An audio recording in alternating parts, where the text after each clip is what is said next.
When he was previously president of the United States, Donald Trump described the European Union as a foe and threatened to make Europeans pay for US protection. Now his America First policy could once again reshape transatlantic relations. For many European politicians, the possibility of Donald Trump's return to the White House is a nightmare scenario, even though they don't like to speak about it in front of a camera. Surely you're not inviting me to interfere in the internal affairs of our biggest ally. It's the people in America who have the right to choose their president. In private, however, one diplomat described the atmosphere to us as a mixture of desperation and resignation. And it seems pretty clear that behind closed doors, officials in European capitals are working on contingency plans should there be a second Donald Trump presidency.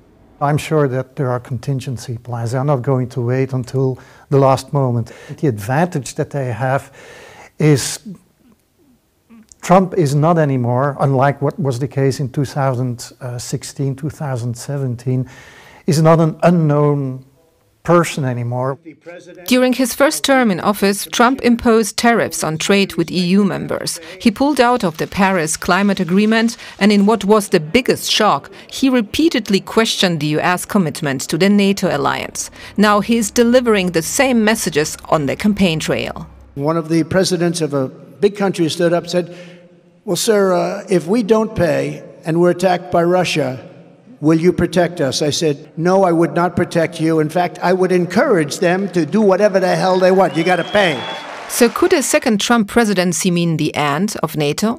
It's not just about whether the United States is in or out. I mean, almost certainly the United States would stay in, but there are levels of being in, and other allies on occasion have sought lower levels of involvement with NATO, withdrawing from the integrated military command, for example, or simply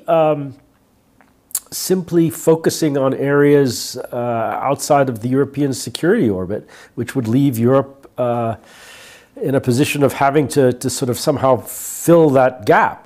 Could Europe fill that gap? Not in the short term. Experts say NATO without the US would be weak. Europe's nuclear deterrence without American nuclear weapons inconceivable, at least for now. And supporting Ukraine without money and arms from Washington would be much more difficult. So what can EU leaders do?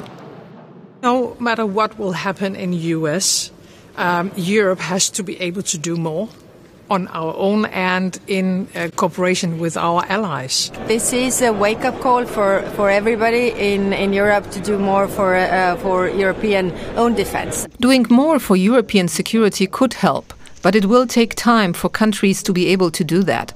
A European Union army first discussed decades ago is still a distant endeavor. And in the meantime? If one looks at the experience of the Trump administration that we had, clearly he views the world not just through nation states, but through individual leaderships, individual leaders, I can say. Not so much alliances, not so much agreements, sometimes not even states, but individuals. And so those individual relationships matter. Building relationships, stepping up on defense, Europeans are bracing for Trump 2.0. And they know that a new phase in the transatlantic relationship might be looming anyway, regardless of who will win the race to the White House.